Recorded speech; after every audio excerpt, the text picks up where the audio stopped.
Good morning. Welcome again to Morning Devotions, and thank you so much for spending time with us today. Yesterday in your devotions, you began to read about how Jesus cast out a demon in the synagogue of Capernaum. That would have occurred right there. Now, those aren't the stones that Jesus would have preached inside of. He would have actually preached in a synagogue that was a little older than that. You can still see the dark base. That would have been the foundations of where Jesus preached. And then, after he cast the demon out in the synagogue, the story picks up. Verse 29.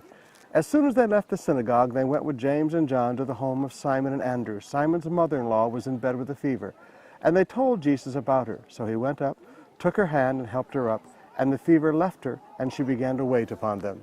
Now, to me, that's one of the most beautiful stories about the heart of Jesus. He's just finished this great service in the synagogue. He walks about 100 meters up to Peter's house, and then he takes the time to heal Peter's mother-in-law, who just has a simple fever. Now, brothers and sisters, to me that is an incredibly, incredibly beautiful truth.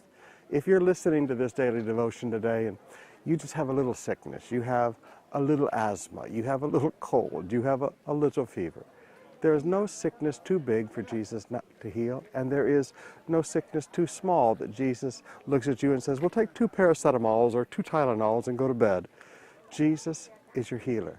Even when it comes to the little things in life, the little fevers in life. Remember, the same Jesus who cast the demons out in the synagogue walked just 100 meters up, and there he began to heal Peter's mother-in-law of just a fever.